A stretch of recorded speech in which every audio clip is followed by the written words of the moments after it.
हर हर महादेव। जय शिव गुरु जगत गुरु की जय हो। शिव गुरु मैया माँ भवानी की जय हो। गौरा गुरु की जय हो। आइए जानते हैं कि गुरु के शरण में रहने से हम लोग को क्या लाभ प्राप्त होता है और उनका कितना तक आशीर्वाद प्राप्त होता है। जिसने भी गुरु को बनाया है, जगत गुरु की शरण में गए हैं और जिसने इंसान रूप में भी गुरु बनाया है, उनकी भी महिमा आपको बताते हैं। जगत गुरु की शरण में जाने के बाद जो भी अब कष्ट आने वाला रहता है, गुरु जो है अपने ऊपर ले लेते हैं और उनको जो है उस शिष्य को बचाते हैं। उस शिष्य के ऊपर कोई भी दुख तकलीफ़ नहीं आता। आइए इस कहानी के माध्यम से जानते हैं कि गुरु की कृपा कैसे होती है। एक गुरु और शिष्य थे।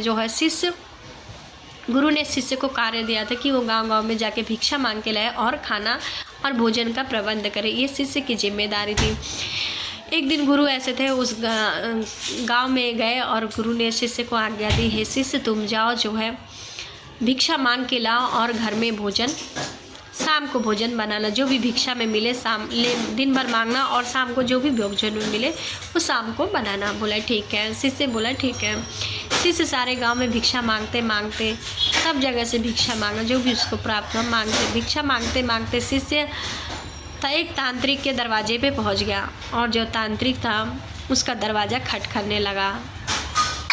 शिष्य ने और भिक्षा मांगते हुए अपने गुरु की प्रशंसा और महिमा का गुणगान करने लगा। जब ऐसा हुआ तब वह तांत्रिक जो है घर से बाहर निकला। तांत्रिक घर से बाहर निकला और पूछा कि जो है क्या चाहिए तुम्हें। उसने बोला मुझे भिक्षा चाहिए, मेरे गुरु ने आज्ञा दी। अपनी गुरु के महिमा का गुणगान और बखान वह करने लगा। तो वह तांत्रिक बोला, एक तो तुम मुझसे भिक्षा भी मांग रहे हो मेरे ही दर पे आकर, ऊपर से अपने गुरु की प्रशंसा करे, तुम्हें मेरी प्रशंसा करनी चाहिए।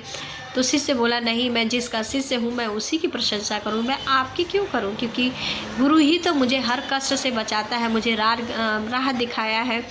मेरे जीवन में जो भी अंधकार था वो गुरु ने ही दूर किया, तो मैं अपने गुरु की ही प्रशंसा करूँगी, आपकी क्यों करूँ। तो तांत्रिक को इतना बात सुनकर क्रोध आ गया और तांत्रिक ने उसको भिक्षा भी नहीं दिया और बोला कि जा तू आज कल का सुबह तू नहीं देख पाएगा, तेरे लिए तेरा आज का ही दिन आखिरी दिन है और कल तेरी मृत्यु हो जाएगी।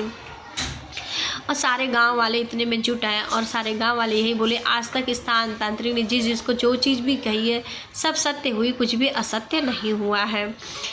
जो शिष्य था उसके मन में डर हो गया और बोला कि मैं इतने टाइम से आया हूँ, अपनी माँ से भी नहीं मिल पाया, आखिरी समय में अगर अपनी माँ से मिल लेता तो कितना अच्छा रहता। और गुरु के लिए भी कुछ नहीं कर पाए, अपनी माँ के लिए भी कुछ नहीं कर पाए। वो यही सोचते लौट आया। तो फिर जब गुरु ने पूछा कि तुम इतने उदास और चिंतित क्यों हो, तो शिष्य ने सारी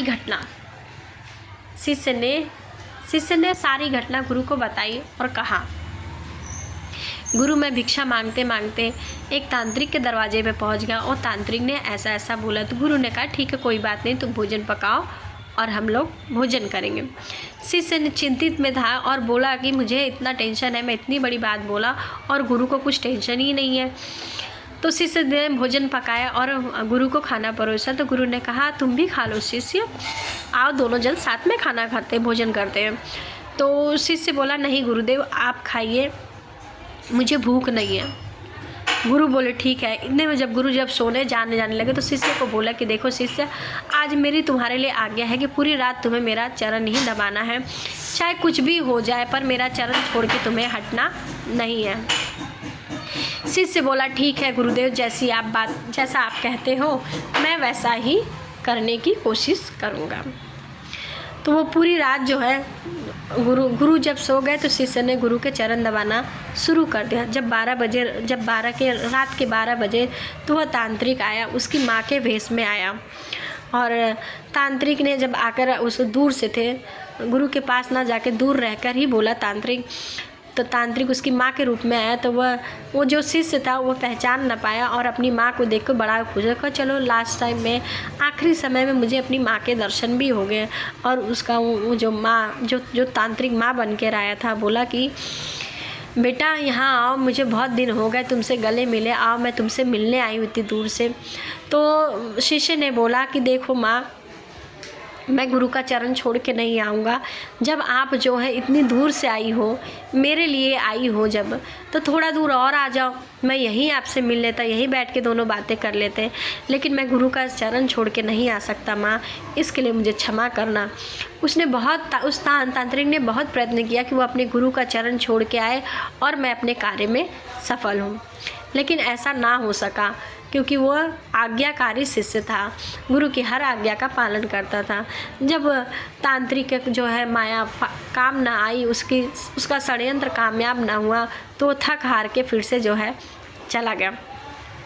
फिर थोड़ी देर बाद जो वह तांत्रिक था जो है लक्ष्मी का रूप धारण करके आया 1 बजे रात के 1 बजे वो लक्ष्मी का रूप धारण करके आया और बोला कि शिष्य, बोला मैं तुम्हारी बात से बहुत प्रसन्न हूँ, मैं तुम्हारे पे बहुत प्रसन्न हूँ, इसलिए जो है मैं तुम्हें धन देने आई हूँ। तो शिष्य बोला अगर आप मेरे ऊपर प्रसन्न हो तो माँ, तो मेरे पास ही आके धन दे दो।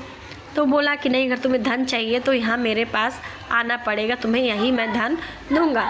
शिष्य बोला अगर आप मेरे ऊपर प्रसन्न हो, मुझे धन देना चाहती हो तो मेरे पास ही आके दे दो, क्योंकि मैं अपने गुरु का चरण छोड़ के नहीं हटूँगा। आपको देना है तो यहीं दे दीजिए, वरना मत दीजिए। वो तांत्रिक था, बहुत षड्यंत्र किया, बहुत प्रयत्न किया कि जिससे वह शिष्य चरण छोड़ के आ जाए, लेकिन वो शिष्य गुरु की आज्ञा पे डटा हुआ था, उनके चरण छोड़ के नहीं हटा, उनका चरण दबाते ही रह गया और थोड़ी देर बाद वो भी थक हार के चला गया।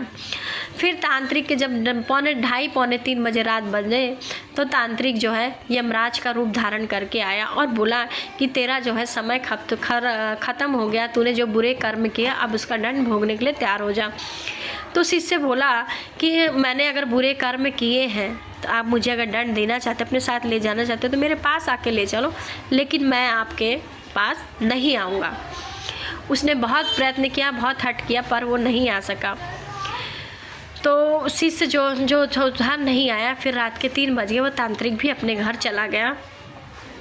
तो जब देखा तो शिष्य को जो है पैर दबाते दबाते नींद आ गई। तो जब सुबह उसकी आँख खुली, देखा सूर्योदय भी हो चुका था और गुरु उठ चुके थे, और उसने देखा दिन में कि सूर्योदय भी हुआ और उसे कुछ हुआ भी नहीं।